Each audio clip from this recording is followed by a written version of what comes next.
Le Stade de France est le théâtre d'une finale inédite et indécise ce soir entre les jaunes et bleus de Clermont et les Sankéors de Perpignan. Bonsoir à toutes, bonsoir à tous. Bonsoir Fabien Galtier. Bonsoir Mathieu Lartaud, bonsoir à tous. Alors Perpignan court après ce bouclier de Brennus depuis 1955 et les Clermontois depuis toujours, depuis 9 finales perdues. C'est la 10e finale de Clermont ce soir. Un match indécis, je vous le disais, qui va se jouer à pas grand chose. Et justement Fabien Galtier, à quoi se joue une finale? Déjà il faut d'abord savoir se préparer psychologiquement, vaincre la pression inhérente à ce grand événement. C'est 11 mois de travail, c'est pour les deux équipes plus de 50 ans de labeur et de souffrance pour Perpignan. Montferrand ne l'a jamais gagné le titre, donc être capable de conserver aussi cette légèreté qui permettra de se faire des passes, d'attaquer, de ne pas passer à côté de la rencontre.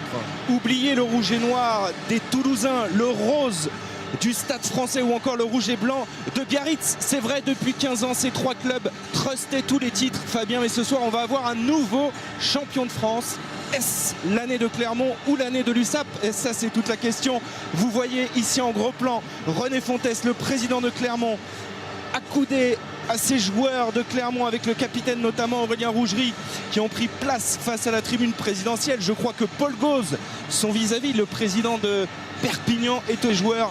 C'est une grande ambiance aujourd'hui, c'est une grande finale et qui dit finale dit deux aussi. Roselyne Bachelot, la ministre des Sports, avec son secrétaire d'État Bernard Laporte, vont venir pour le protocole serrer la main des joueurs. Je vous parlais de nos deux hommes de terrain. On va les retrouver tout de suite. Cédric Baudou et Philippe Lafont. Bonsoir messieurs. Bonsoir Fabien, bonsoir Mathieu. Oui, effectivement, Philippe s'occupera de Perpignan et moi de Clermont. Les joueurs et le staff très détendus, beaucoup plus serein que l'an passé. Troisième finale consécutive pour les Clermontois. Ils ont l'habitude, pour la pression, ils gèrent beaucoup mieux cette saison. C'est pas mal non plus du côté de Perpignan. On est arrivé seulement vendredi dans un hôtel du côté de la Défense. On est venu essayer la pelouse du parc du Stade de France, pardon, du Stade de France juste hier. Petite information, première information, elle tourne à l'avantage de l'ASM de Clermont puisque le TOS a été remporté par Clermont. Oui, effectivement, Clermont qui a remporté le TOS tout à l'heure et les Clermontois, messieurs, qui ont décidé d'engager, et c'est donc Perpignan qui jouera à droite, il me semble, Philippe. C'est pas ça. Allez, bon match à vous messieurs. Voilà. On va profiter de ce moment où Roselyne Bachelot serre les mains des Perpignanais pour découvrir les acteurs de ce match, à commencer par la composition donc de Perpignan. Une première ligne composée de Freshwater, Marius Tinkou, il est capitaine, pilier droit, Nicolas Mas, formé à Argelès, catalan pure souche. La deuxième ligne de cette équipe de Perpignan, Alvarez Kerelis et Olivier Olibo. La troisième ligne, Grégory Lecorvec et Jean-Pierre Pérez encadrent Damien Chouli. La charnière de cette équipe de l'USAP, Nicolas Durand, associé aujourd'hui à Gavin Hume, le 5e ouvreur de la saison du côté de Perpignan. La paire de centre avec la perle, celui qui monte, Maxime Mermoz, associé aujourd'hui à David Marty. Aux ailes, on retrouve l'intenable Julien Candelon, le Perpignanais de naissance Farid Sid et Jérôme Porical, la dynastie Porical à Perpignan. On vous en reparlera dans ce match, à n'en pas douter, avec maintenant la présentation ici faite au Clermontois. On va découvrir cette équipe du Clermont-Auvergne avec une première ligne composée de Thomas Domingo, la révélation, Martin Scelzo et au poste de talonneur, 36 ans, Mario Ledesma, l'Argentin. La deuxième ligne, Julien Pierre et Thibaut Privat. Troisième ligne de l'ASM Clermont-Auvergne, Jamie Cudmore repositionné à ce poste de Franck Leur. Il encadre avec Alexandre Debert, Julien Bonner, troisième ligne centre. La charnière, Pierre Mignoni pour son dernier match sous les couloirs clermontoises. Il est associé au meilleur réalisateur de ce top 14, l'Australien Brock James. La paire de centre, Gonzalo Canale et Aurélien Rougerie qui est repositionné à ce poste depuis les demi-finales. Conséquence, on va retrouver aux ailes Napoleoni Nalaga, 20 essais, meilleur marqueur du top 14, et Benoît Babi. Et à l'arrière, Anthony Floch. Que du beau monde aujourd'hui, Fabien Galtier, sur cette pelouse du Stade de France. En tout cas, de belles équipes qui méritent leur place en finale. Perpignan qui a terminé première de la poule, et Montferrand qui depuis 3 saisons se présente régulièrement en finale, comme l'a dit Cédric Baudou.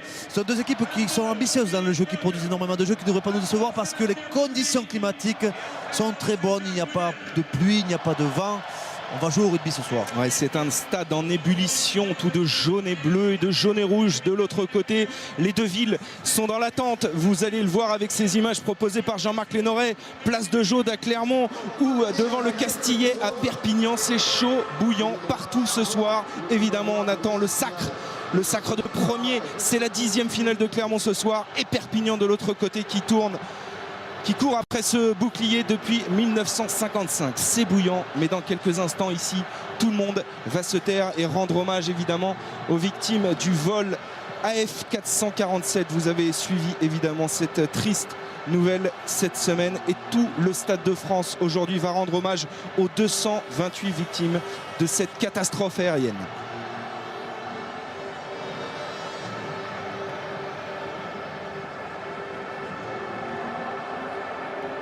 Les deux équipes qui sont en cercle, qui se parlent. On attend les ordres de Monsieur Matteux pour respecter cette minute de silence, Fabien. Oui, ça fait un long protocole. Les équipes sont rentrées déjà depuis plus de 10 minutes.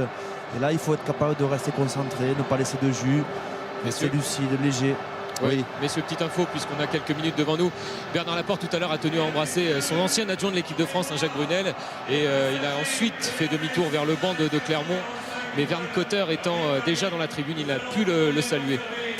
Merci de ces informations, Cédric. Et cette fois-ci, on observe la minute de silence.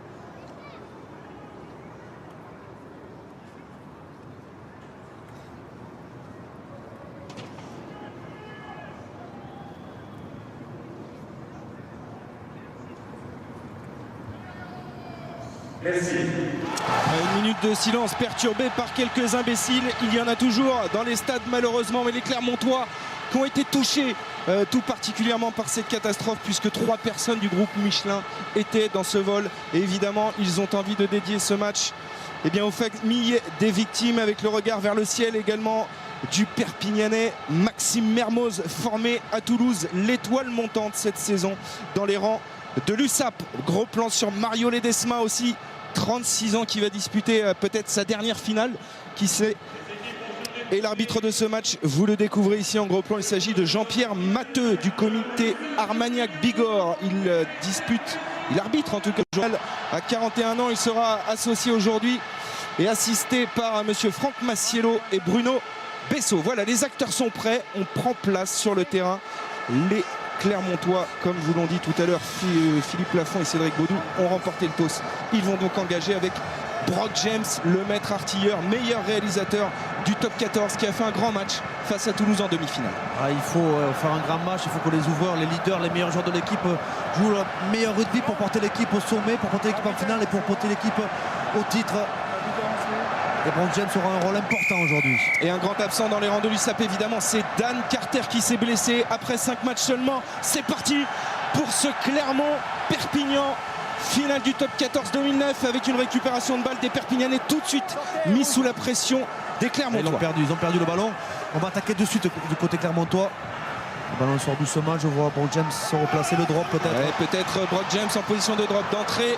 Drop contré, attention, y a-t-il un en avant de Jérôme Porical? Monsieur Matteux laisse jouer et l'arrière de l'USAP qui dégage son corps, mais tout de suite une énorme pression de Clermont. Ouais, et puis des gestes de début de match.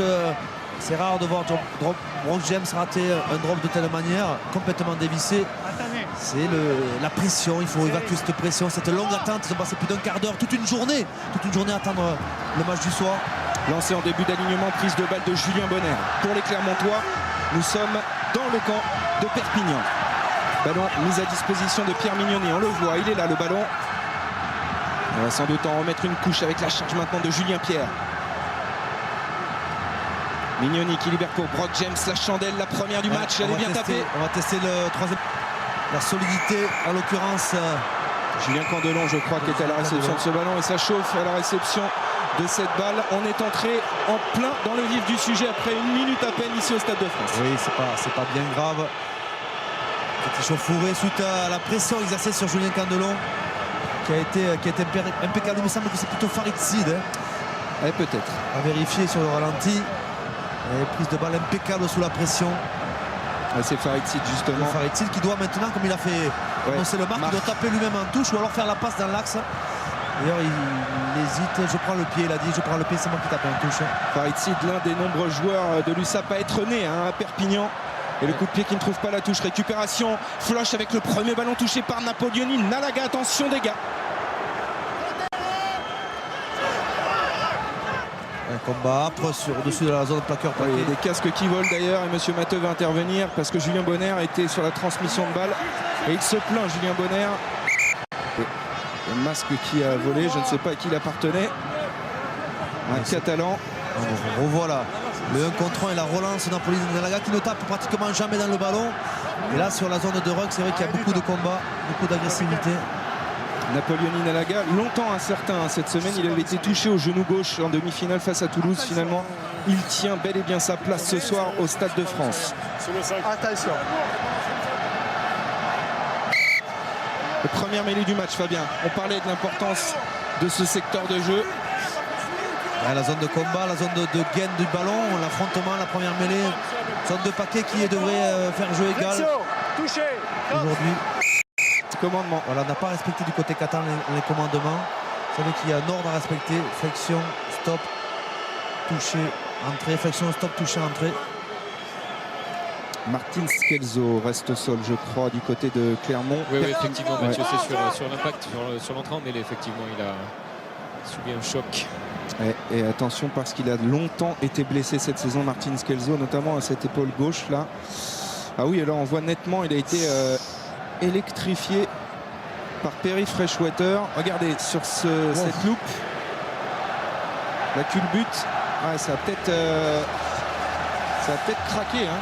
Enfin, vous voyez là, la mêlée catalane est de suite, a mis de suite l'effort sur l'axe droit.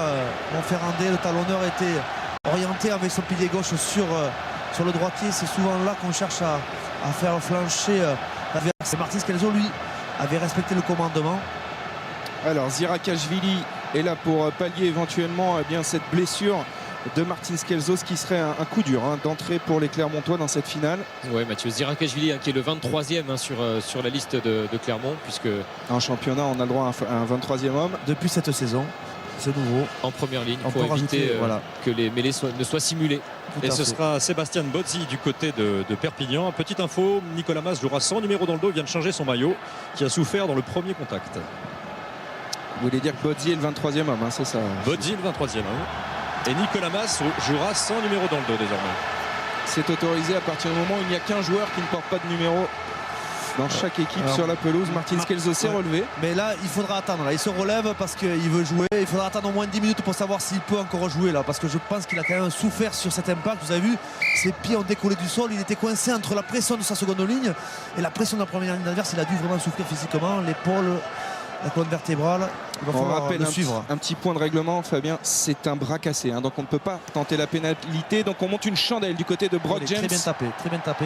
Pression dans les 22 mètres de Perpignan et Jérôme Porical impeccable à la réception de ce ballon. Impeccable, bien protégé aussi par ses partenaires. Et bien, ça fait deux réceptions importantes, bien maîtrisées par les Catalans sur le jeu en l'air.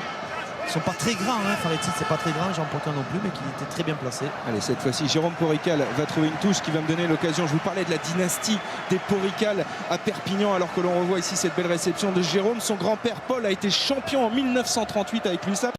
Et son père Gérard, lui, a eu le malheur de perdre une finale en 77 contre le Grand Béziers. Et évidemment, on espère que le jeune Jérôme Porical connaîtra le bonheur d'un bouclier de Brennus du côté de Perpignan. Mais c'est sans compter évidemment les Clermontois ce soir avec un lancer pour Mario Ledesma légèrement dans le camp de Clermont. Bien contré par les Catalans. Bon ballon de récupération à jouer, voilà, sur 2 passes. Aïe aïe aïe, Maxime Mermoz qui commande en avant sur cette passe de Gavin Newm. Monsieur Matteux pour l'instant qui laisse l'avantage, il ne profite pas au Clermontois, on revient à cette mêlée. Ça c'est typiquement des gestes qu'on réalise parce qu'on est un peu sous pression, parce qu'on n'est pas relâché, parce c'est un match particulier qu'il faut savoir appréhender. Et Mermoz, c'est sa première finale, il est jeune, il a fait un grand match en demi-finale, il a peut-être le sentiment de détenir la vérité, vous savez, avoir la responsabilité de la victoire. Il a commis cette faute basique. Alors ça s'est écroulé, on voit le poids des packs, léger avantage au Clermontois, 14 kilos. Ça a cédé du côté de Martin Scelzo, il va falloir vérifier tout ça du côté de Monsieur Matteux. Il va falloir surveiller Martin Scelzo. Mêlée encore qui s'écroule. Côté catalan, on met énormément de pression sur l'axe droit. Énormément de pression. On va voir comment ils sont axés la première ligne catalane. Tinku, Freshwater. D'ailleurs, M. Mathieu va se glisser de l'autre côté pour vérifier. Flexion, touché, stop. Ouf, bon impact. On va faire un très bon impact. Julien Bonner qui transmet à Mignoni. Mignoni pour James. James qui décale Aurélien Rougerie. Les raffus du capitaine Clermontois qui peut passer les bras pour Napoléon Nalaga. Première alerte dans les 22 mètres de Perpignan. Coup de pied à suivre. Récupération d'Alvarez Carelli sous une énorme pression de Clermont. Moi qui vous disais que Nalaga ne tapait jamais dans le ballon. Elle joue au pied pour lui. Il a perdu la possession de balle malheureusement.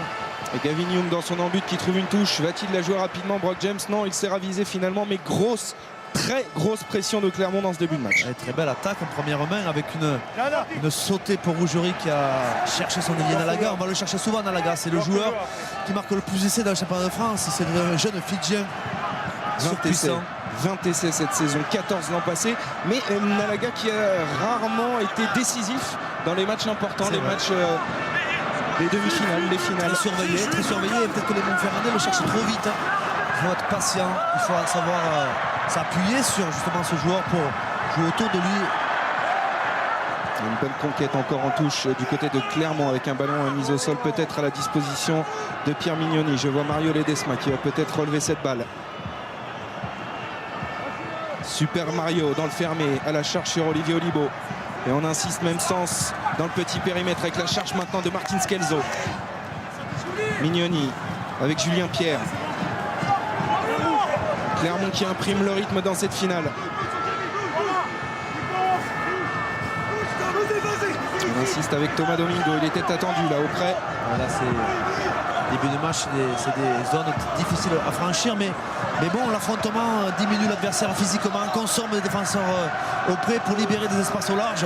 Ça fait partie des basiques qu'il faut respecter avant de lancer le jeu. Et on lance les chevaux avec Brock James pour canaler le coup de pied contré. Ça peut être dangereux avec Gavin Hume qui prolonge au pied. Ça va se jouer à la course. Il y a 4 Catalans pour 3 Clermontois. C'est Anthony Floch, le premier sur ce ballon. Il évite à une cuillère et il relance l'arrière de Clermont qui va déborder tout le monde. Quelle action d'Anthony Floch. Le coup de pied à suivre maintenant. Magnifique. Pour mettre en confiance Anthony Floch, il n'y avait pas mieux. C'est pas terminé. On va retrouver Nalaga. Avec le contrôle en 2 temps de Brock James qui tape une chandelle dans les bras de Nicolas Durand. Qui trouve Jérôme Corical. Attention, il ne faut pas dégager directement en touche. C'est droit devant. En couverture, on retrouve Aurélien Rougerie. Longue action. Les joueurs commencent à être fatigués. Aurélien Rougerie va chercher sûrement une touche. Il ne trouvera pas. Il y aura surtout gérer l'occupation, faire reculer l'adversaire dans ses 5 mètres. Et Jérôme Corical va-t-il avoir le dernier mot?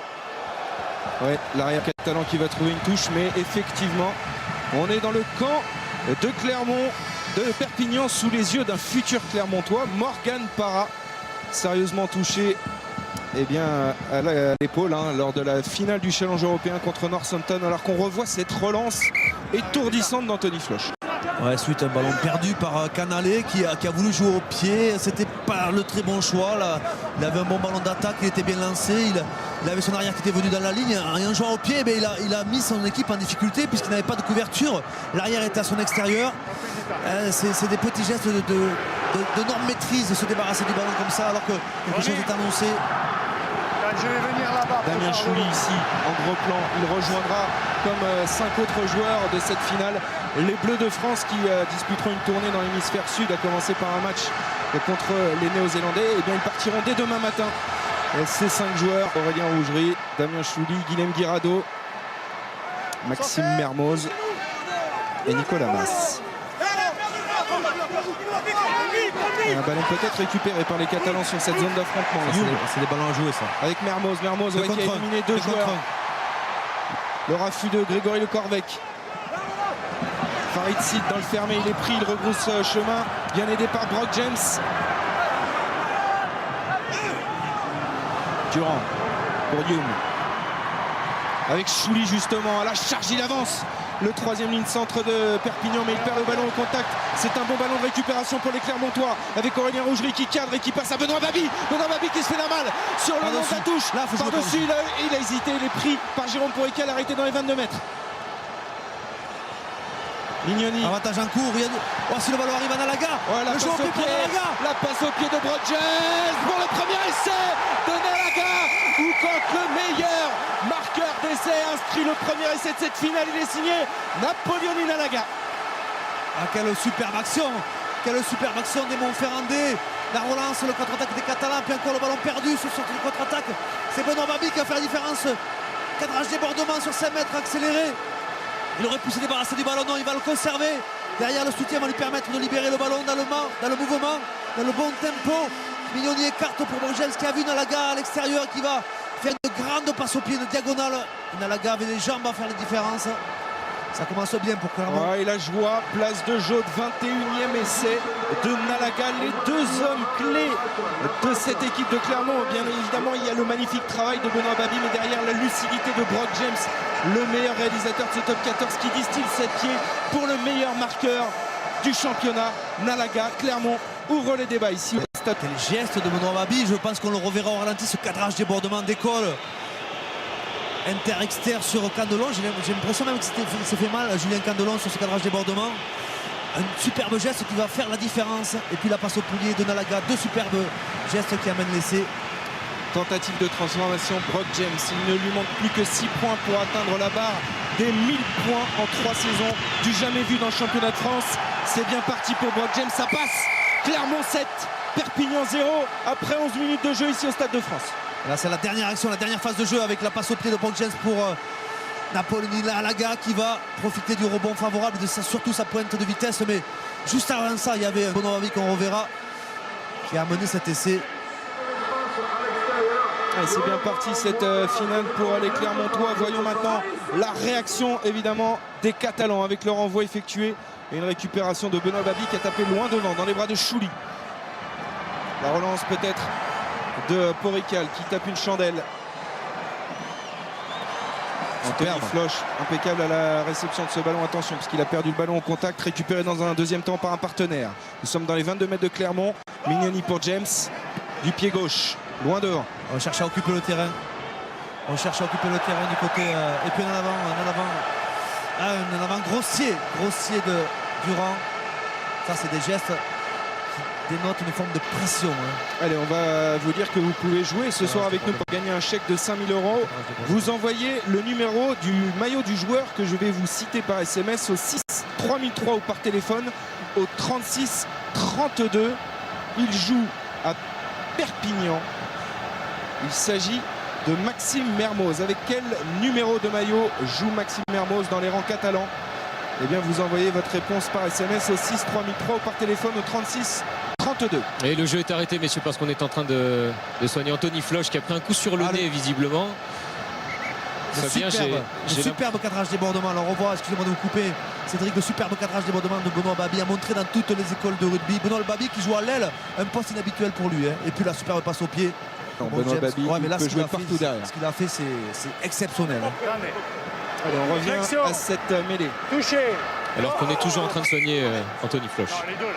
Excusez-moi Cédric, mais le mais je ne l'avais pas en fait, Fabien, c'est pour ça que je me suis permis de vous couper un petit instant. Priorité à l'image. Et puis en question, vous y connaissez, c'est pour ça que je voulais vous impliquer dans ce petit interlude. Attention à la réaction catalane, messieurs, parce que là, il y a eu une explication de texte entre homme fort et en mêlée et qui a remporté ce combat. Regardez ça. C'est intéressant. Philippe Guillard, notre confrère en gros plan de Canal. Il faut dire que soir de finale, il y a du monde. Il y a Canal+, France 2. Deux hommes de terrain de chaque côté, mais votre précaré en bas. Bon, vous inquiétez pas, on travaille en très bonne entente, Mathieu. Ah bon, on m'avait dit pas d'amis, moi. L'occasion pour les Catalans maintenant de réagir après s'être fait assommer de Nalaga. Première touche intéressante qui va peut-être leur permettre de lâcher les chevaux. Avec un lancer pour Marius Tinku. Perpignan doit réagir. Perpignan est mené 7-0 après quasiment un quart d'heure de jeu dans cette finale. Lancé en fond d'alignement sur Pérez, déviation avec maintenant Gavin Hume, lancé à hauteur. Durand, même sens avec Marius Tinku, la charge du talonneur roumain. On renverse avec Youm. Youm pour Mermoz qui crochette. Il est pris. Sur l'inversion n'a surpris personne du côté montferrandais. Il était en place en défense. Il va falloir reconstruire. C'est assez. Oh, elle est bonne à jouer. Elle était bonne à jouer. Le cadrage de Marty qui transmet à Le Corvec pour Farid Sid. Attention, il est à la lutte avec Napoléon Inalaga. Il arrive à revenir vers le centre du terrain parce qu'il était isolé le long de la ligne de touche. De très bons appuis, Farid Sid. Petit ailier de poche. De très bons appuis. Durand qui libère. Donc c'est bien la fait. Charge maintenant d'Olivier Olibo. Ballon mis au sol. Libéré rapidement peut-être pour le drop de Gavin Youm. Face au bar. La réponse de Perpignan. Perpignan passe un drop et revient à 4 points de Clermont, 7-3. Ouais, après une longue action, bien menée. Ils n'ont pas réussi à trouver la faille. Ils se sont rapprochés des poteaux et se retrouvant dans l'axe, Gavin Youm a reculé. Voilà, il a reculé doucement. Il a appelé son demi-mêlée. Il a dit envoie-moi la balle, je vais taper le drop. Ça fera 3 points. Réduire le quart, réduire le score, c'est important. Gavin Youm, je vous le disais, le 5e ouvreur de Perpignan cette saison qui a accumulé les pépins physiques. Dan Carter blessé, Nicolas Laharag blessé, Meyer blessé, David Mêlé qui a fait parfois l'intermittent du spectacle. Il a joué à la mêlée, à l'ouverture, et là c'est Gavin Youm qui est titularisé sur les faces. Épargné par les blessures, et on a bien cru que Gavin Youm ne jouerait pas avec le numéro 10 tellement son numéro portait malheur aux Catalans. Gavin Youm qui est un centre de formation qui dépanne.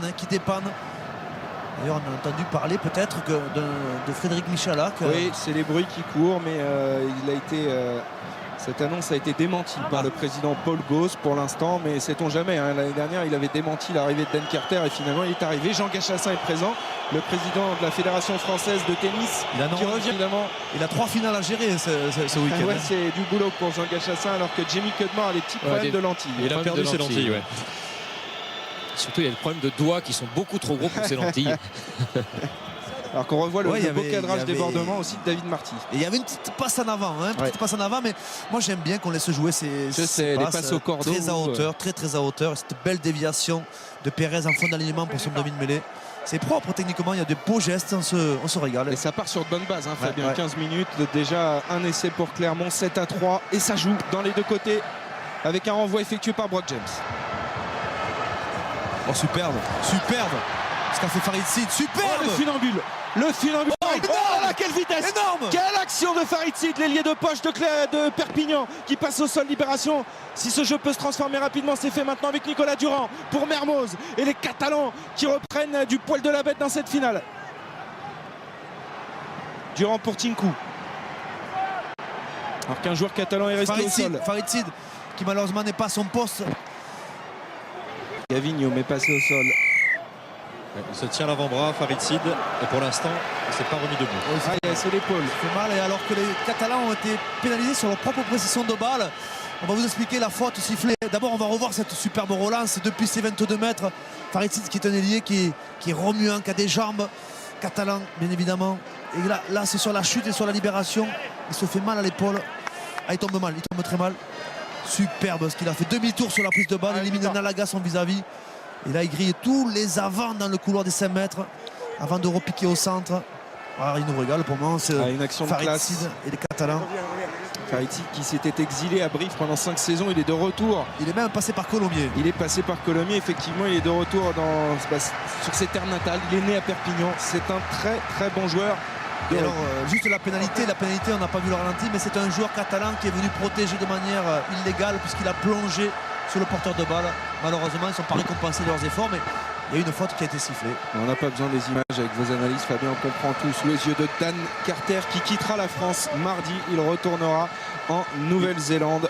Alors, on se régale à revoir cette magnifique relance de Farid Sid. Et Dan Carter qui me semble tendu, plus que s'il jouait. Il a préparé ce match autant que les autres. Il a tout partagé avec ses partenaires. Et sans doute, effectivement, que son apparition dans le championnat de France, dans les rangs de Perpignan, a dû donner de la confiance, apporter de la confiance à ce groupe. Il leur a apporté de la confiance, de la connaissance aussi. Attention parce que Clermont est de retour dans le camp de Perpignan avec Julien Bonner qui passe au sol. Libération Mignoni pour Brock James. Il y a une position d'hors-jeu de M. Pérez, qui n'a pas été signalée. Attention Nalaga au centre, il a légèrement glissé, il est pris par Maxime Mermoz. Là, Rock. Dans le fermé pour la puissance de Cudmore. Ouais, ça joue bien, ça joue bien. Ce sont des équipes qui nous proposent un rugby alerte, hein. Un rugby enlevé, un rugby ambitieux. Bien animé par Pierre Mignoni, la mêlée là. Qui jouera sa dernière finale, son dernier match pour Clermont ce soir. Oui, avant de retourner sur la rade à Toulon, d'où il est originaire, et de rejoindre Philippe Saint-André. Et nouvelle faute sur la zone de plaqueur-plaqué. Il y a un Catalan qui a joué le ballon au sol alors qu'il n'avait pas le droit. Sanctionné par monsieur Matteux. Vous voyez cette main là, cette petite main catalane devait sortir pour laisser vivre le ballon. Il n'était pas sur ses appuis, le joueur catalan. Et c'est une occasion en or Et pour ouais. Brock James. 3 points en top 14 cette saison. Il n'est plus qu'à 4 points de la barre des 1000. 80% de réussite. C'est un artilleur, un métronome. Et ce sont des données importantes, les Catalans qui se mettent à faire des fautes sur leur possession, à nouveau faute sur la possession de Clermont-Ferrand. Et ils se retrouvent en position de 3 points. Là, ça compte la discipline. 100% pour l'instant. Brock James. Ça va passer entre les barres. Clermont 10, Perpignan 3 à nouveau. Un essai transformé d'écart entre les deux équipes. Et place de jaune, évidemment, on exulte. On est plus efficace. La différence pour le moment, je dirais jeu égal sur les ambitions, sur la possession et sur l'efficacité, je dirais un petit plus pour Clermont-Ferrand qui a su transformer les erreurs catalanes. Et les fautes, pourtant Perpignan est l'équipe la plus disciplinée cette saison du championnat, mais les Catalans ont commis quelques fautes pour l'instant dans ce début de match. Il y a bien 10-3 et pas 9-3 comme vous venez de voir sur le synthé. Brock James pour Anthony Floch dans ses 22 mètres, pied gauche, l'angle était ouvert, il va trouver une magnifique touche. Le ballon flottait. Il a bien cru qu'elle ne sortirait pas et finalement il trouve une touche énorme. Ouais. Puisqu'il porte le jeu dans les 40 mètres catalans. Écoutez, on a des arrières virevoltants hein, ce soir. On a vu Anthony Floch, Farid Sid, magnifique. De bons attaquants, on a aussi des équipes qui sont ambitieuses sur le plan du jeu. Hein. Des équipes qui proposent une animation offensive qui pousse le ballon vers l'aile. Et comme on dit dans le rugby, la balle à l'aile, la vie est belle. Allez, Durand pour Youm. Où qu'elle est bien tapée. Oh là, il y a David Marty qui est lancé comme une bombe et il attrape au passage Anthony Floch. La pression sur une bonne protection de balle avec Pierre Mignoni Nalaga qui s'est couché. Se poser. Vous êtes arrêté sur le côté. Attention, il est dévissé un petit peu ce coup de pied de Benoît Babi. Maintenant de Jérôme Porical. Sortez. Elle est bien tapée. Très bien tapée aussi. Il va y avoir un duel là. Allez, Floch, il fait un début de match parfait avec Nalaga maintenant. Cri qui transmet à Canalé. Plaqué par Grégory Le Corvec. Nalaga, les joueurs, le ballon, c'est de suite danger immédiat. Danger immédiat. Mignoni pour Brock James dans ses 22 mètres. Loin, très long coup de pied. Ne cherchez pas la touche, cherchez simplement à faire reculer l'adversaire. Il cherche la zone libre dans le fond du terrain. Et Jérôme Porical qui a eu tout le temps d'ajuster ce coup de pied.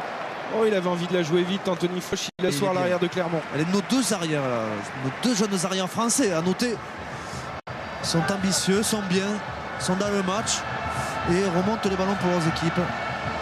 On revoit aussi la belle attitude de c'est le ballon perdu. C'est là qu'il perd le ballon sur cette. Regardez, il se fait arracher le ballon. Ce qui va amener l'essai Clermontois. Ballon arraché sur Damien Chouli. Et la sanction immédiate avec cette merveille de passe au pied pour Nalaga. Et ça a commencé par ce ballon perdu de Damien Chouli. Superbe ralenti. Notre réalisateur préféré. Juan Marco Lenore.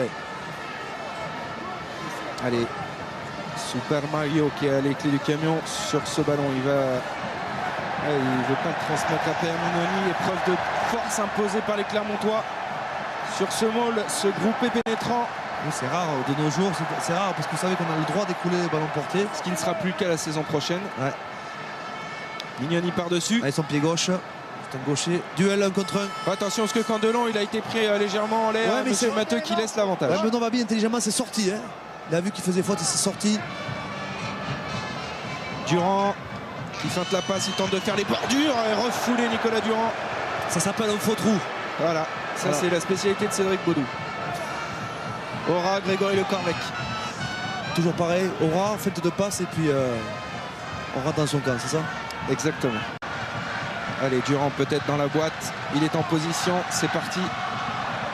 Elle mérite le... À l'avant rouge, vous avez entendu Monsieur Matteux, mais on laisse l'avantage à Julien Bonner. Lâche pas le ballon, reviens en avant.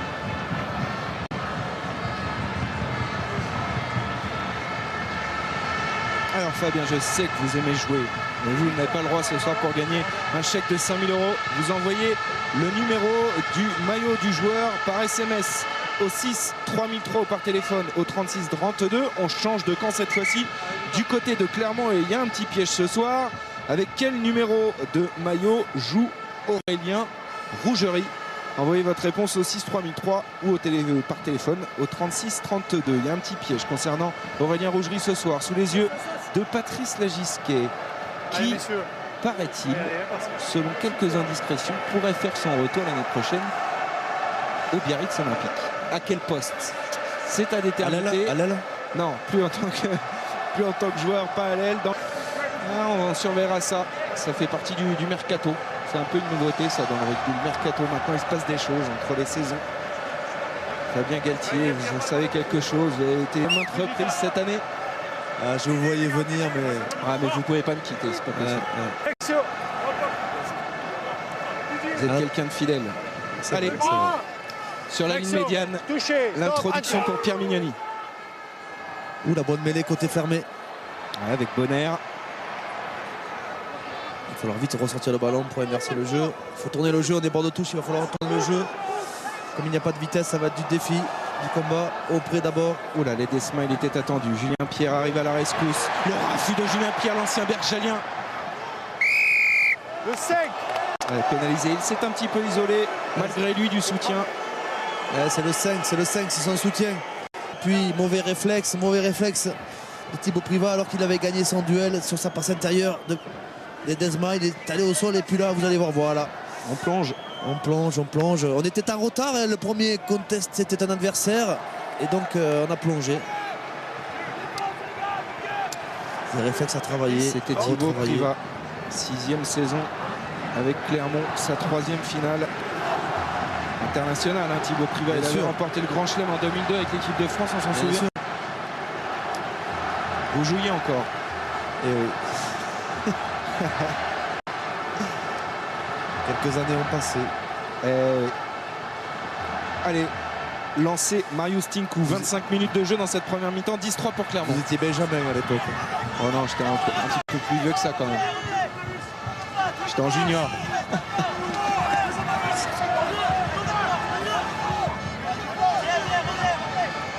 Allez, on travaille côté catalan, on essaye de fixer cette défense de Clermont qui pour l'instant tient bon depuis le début du match. On a baissé un peu en qualité là depuis 5-6 minutes. Plus de combat, plus de fautes de main, plus de fautes sifflées aussi par l'arbitre. Pérez, bien pris aux jambes par Alexandre Debert, redoutable plaqueur. Une libération difficile là, de Nicolas Durand pour Maxime Mermoz qui rafute, qui fait les contours. La fin de deux passes de Maxime Mermoz. Il n'y avait personne à hauteur, c'est dommage pour les Catalans. Le jeu qui peut se poursuivre néanmoins. Avec maintenant la charge de Nicolas Mas qui le bus. Dynamique, tonique. Durand pour Youm. Oh, quelle est belle cette passe. 3 contre 1, 2 contre 1. Il était gourmand, il était gourmand. Et la balle est quand même conservée par les Catalans. On voit bien la redistribution catalane, ça fait du large du jeu au pied. On temporise, on se redistribue derrière. On se replace avec Olibo, on va aller fixer au centre du terrain, prendre le centre du terrain du côté de Perpignan, c'est l'objectif sur cette action. Peut-être pour le drop justement de Gavin Hume dans l'axe, il était en réussite sur sa première tentative cette fois-ci. Ça passe légèrement. Il était plus loin et surtout il était sous la pression de Pierre Mignoni et surtout Gavin Hume n'était pas sécurisé par l'arrière derrière lui. Si Pierre Mignoni arrive à le contrer alors qu'on revoit grande classe de Maxime Mermoz qui a remis son équipe dans l'avancée, cadrage débordement, et bien si Gavin Hume se faisait contrer par Pierre Mignoni, l'équipe de catalane était en grand danger. Je vous entends très mal. Monsieur Matteux qui signale à ses assistants. J'ai l'impression qu'il nous parlait. J'ai l'impression qu'il était branché sur notre fréquence. Non, c'est qu'il y a une ambiance ce soir qui empêche un petit peu les arbitres d'entendre ce qu'il y a dans leurs oreillettes. D'ailleurs, Cédric, je vous sens sous pression ce soir. Pas du tout. Alors là, franchement. Attention à la réception de ce coup de pied, Julien Bonner, il est impeccable, mais il est sous la pression. Brock James qui recule, qui va taper maintenant loin devant pour donner un petit peu d'air à ses partenaires. À la réception, on retrouve Gavin Hume pour Porical. Jérôme Porical qui a levé la tête. Oui, Un c'est beau bien coup de fait, pied ça. bien vrillé dans les bras d'Anthony Floyd dans ses 22 mètres. Ils jouent au gagne-terrain, les deux arrières. On appelle ça le rugby ping-pong aujourd'hui. On fait reculer. Et puis la première faute, ou le premier jeu au pied raté, on relance. Ah, il y a peut-être un bon coup à jouer, c'est dommage là de se débarrasser du ballon au pied. Il y avait du surnombre côté catalan et là c'est un bon ballon de relance pour Benoît ballon Babi. un peu court. On le relance. Par-dessus, il est bien tapé ce ballon, il va sortir en touche sur la ligne des 22 mètres de Perpignan sous les yeux de Bernard Lapassé, président de l'International Rugby Board. Et au petit jeu de ping-pong rugby, eh bien, ce sont les Clermontois qui ont eu le dernier mot. Ouais, mais qui n'ont pas la possession de balle, ce sera une touche catalane. On va lancer le jeu pour évidemment assurer la conquête du côté touche complète. Pour le moment, c'est jeu égal. Et on va procéder à un changement pour Clermont, puisque en première ligne, David Zirakashvili va bientôt rentrer, messieurs. À la place de Skelzo qui n'a pas dû récupérer sans doute. Ouais, ça veut dire que Skelzo n'a pas récupéré de ce choc. Mais c'est lui qui est en possession de ce ballon. Pourtant. Sur la ligne des 22 mètres, Brock James en position de drop. Il y a un avantage en cours pour les Clermontois. C'est parti. Et c'est parti à côté. Oh, qu'il était important ce drop. Il aurait fait mal à la tête des Catalans. Et regardez Fabien, il ne comprend pas Brock James parce qu'il était persuadé qu'on reviendrait à la pénalité. Et effectivement, monsieur Matteux avait laissé un avantage. C'est curieux. Et on a joué vite, attention, côté catalan. On tente des choses, mais on se fait contrer. Là, c'était bien tenté pourtant. C'était bien tenté, mais le Montferrandais veillait au grain. Ce petit renvoi à 22 joué de l'autre côté opposé pour surprendre la vigilance. Gonzalo Canale avait l'air vigilant. On revoit ce drop manqué de Brock James. Il était un peu court, il a fallu qu'il se démarque, qu'il fasse ces 2-3 pas, vous savez, ces 2-3 pas lui ont pas permis de... Messieurs, je suis en compagnie de Jacques Brunel. Jacques, qu'est-ce qu'on fait dans cette partie face à Clermont qui est difficile à passer pour le moment pour vous? Et pour le moment, on essaie. Je crois que les débats sont assez équilibrés, même si on est en domination dans l'occupation du terrain. Je crois qu'il y a un petit peu de vent. On a fait surtout une faute. On a pris l'essai. Je crois que la différence, elle est là pour le moment. On a mené d'autres initiatives qui étaient intéressantes. Il va falloir essayer d'attendre d'avoir le vent après. La belle voix rauque de Jacques Brunel. Qui a été mon entraîneur. Qui a été votre entraîneur à Colomiers en équipe de France, qui a fait de très belles choses depuis qu'il est arrivé à Perpignan depuis 2 saisons. Il avait amené les Catalans en demi-finale l'an dernier au Vélodrome. Cette année, c'est le Stade de France, c'est la grande finale. Et tous les joueurs sont unanimes en ce qui concerne. Il vous guide, il vous donne des solutions. C'est un entraîneur qu'on a envie de suivre. C'est en tout cas ce qu'ont déclaré cette semaine les joueurs de Perpignan. Ouais, c'est un sage. D'abord, c'est un sage qui a une grosse expérience, qui réfléchit beaucoup sur le jeu, qui essaie de construire, qui écoute beaucoup aussi les joueurs. Un moment difficile pour Martin vous voyez Skelzo, Martin Skelzo qui depuis un quart d'heure sur le terrain, il était très fatigué depuis ce premier choc. Donc qui va pousser cette première mêlée. Le Géorgien a un autre très gros client en mêlée fermée. Donc les Clermontois ne perdent pas forcément au change, mais Martin Skelzo est un élément important dans ce groupe de Clermont et c'est difficile pour lui évidemment de quitter ses partenaires après 30 minutes dans cette finale. En attendant, Fabien, j'ai l'impression tout de même, alors je ne sais pas si c'est depuis cette première mêlée où Skelzo s'est blessé, que les Perpignanais ont pris l'ascendant dans ce domaine de jeu, en tout cas. Ouais, ils visent l'axe droit, ils sont très agressifs, très agressifs sur les impacts. S'il vous plaît, notamment sur les mêlées fermées. Je vais y rester maintenant. En tout cas, je vais rester maintenant. Oui, Marius Tinkou, coutumier du fait, suspendu de longues semaines en Coupe d'Europe. La Ligue nationale de rugby l'a autorisé à continuer de jouer dans le top 14, qui a valu d'ailleurs des remontrances à la Ligue cette semaine de la pire récidive. Attention à lui dans cette finale. Durand qui se fait la malle cette fois-ci, il faut du soutien. Position de demi-mêlée. Olivier Olibo qui a remporté déjà 2 boucliers de Brennus, c'était avec Biarritz. Oula, la passe un petit peu haute. On appelle ça une Bergamasco dans le jargon maintenant. Bergamasco qui avait été placé en poste avec l'Italie et Nalaga qui a explosé le ballon là au contact en avant. Il est allé dans la zone dense, là où on appelle ça le trafic, là où il y avait les avants qui se promenaient, même s'ils ont moins de jambes parce que sur 1 ou 2 mètres ils sont capables de bien défendre et Nalaga a pris carrément un mur. Vous allez voir à l'intérieur et puis là mais ça bouge pas. Ah, c'est Farid Sid qui le prend. Farid Sid qui. Gros match. Hein. Ah ouais, il s'accroche. Très gros match de Farid Sid. De valise de Nicolas Durand qui avait marché sur Brock James. Mais la troisième ligne était vigilante. Et Perminoni aussi.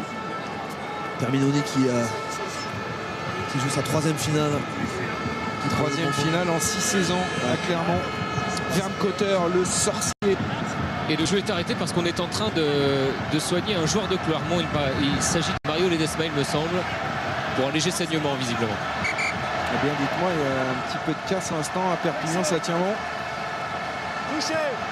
Mais l'introduction, Nicolas Durand en aidant. Et cette fois-ci, l'ascendant pris par les Clermontois sur cette mêlée. Il est en difficulté, Damien Chouli, pour libérer. Ça chauffe encore en première ligne. Je vois un joueur Clermont qui est resté une belle fois. Il a brouté le gazon là sur cette histoire. Il va y avoir du carton, c'est sûr. Le juge de touche a levé son drapeau. Ouais. Alors on va écouter. L'ascendant était Clermontois sur l'impact. Ça s'est relevé.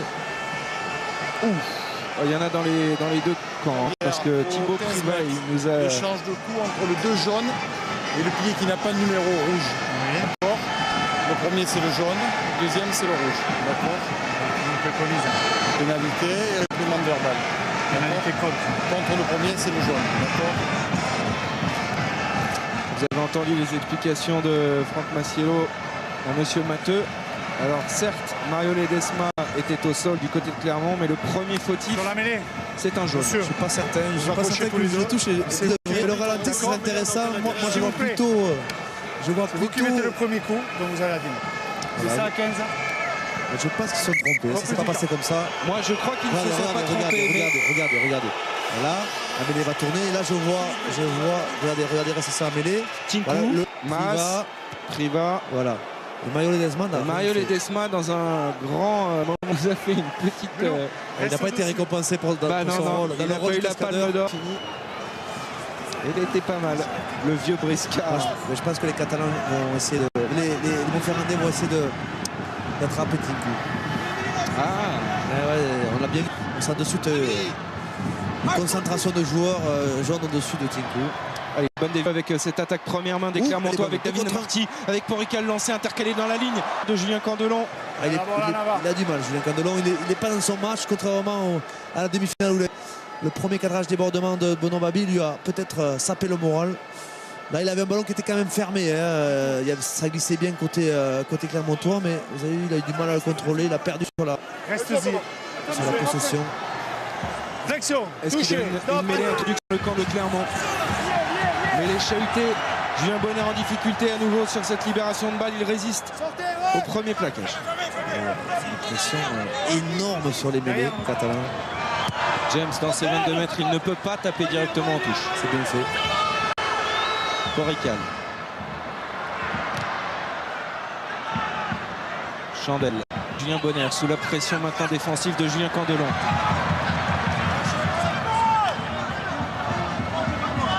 Techniquement, c'est très bien fait de la part de Clermont. Ils ont perdu très peu de ballons sur ces zones-là après récupération de balles hautes.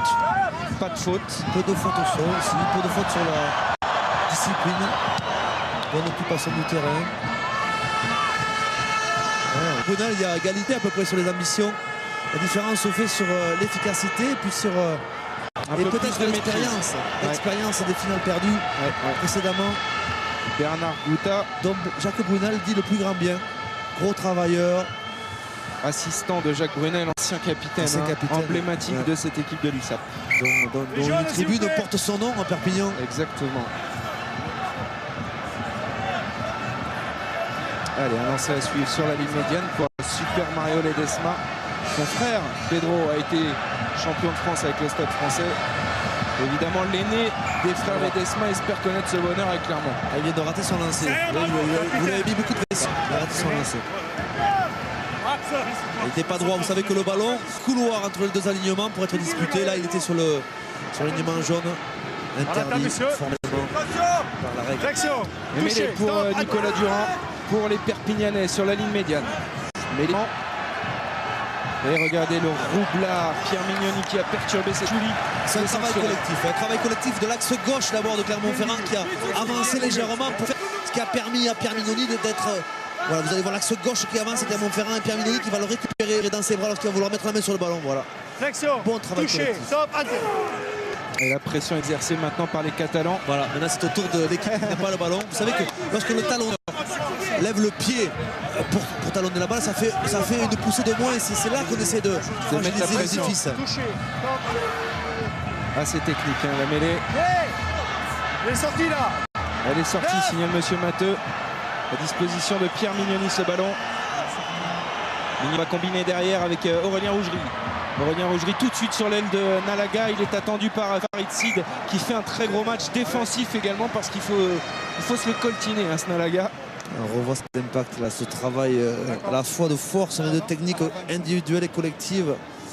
Mais Nalaga il est enfermé quoi. Lorsqu'il est servi, les Catalans glissent bien. Et lui laisse peu d'espace. Il a passé pour changer l'appui. Allez, Jean-Louis Kelméjean qui a pris parti dans cette finale avec cette casquette jaune et bleue. Alors, que se passe-t-il?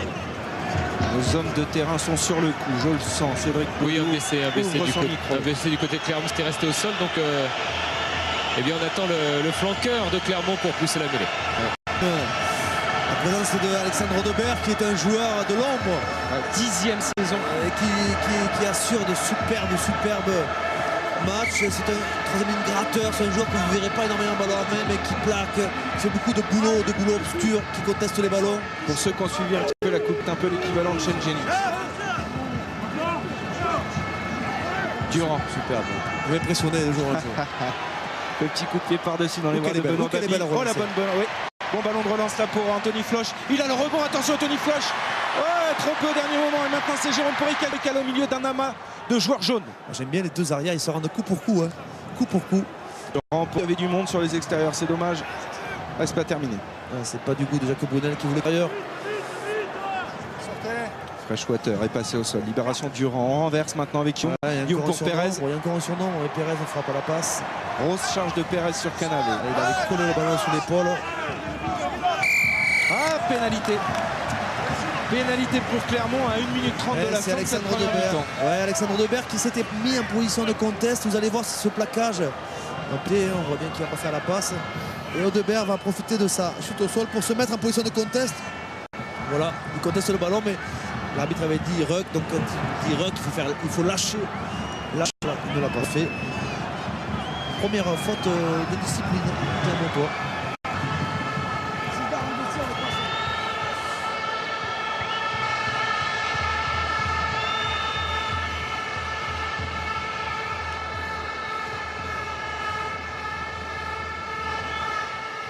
Allez, pénalité importante pour Jérôme Porical. Elle permettrait aux Perpignanais avant de rejoindre les vestiaires. 10-3 pour l'instant. Première tentative pour Jérôme Porical. Elle est difficile, elle est en coin, clermontoise.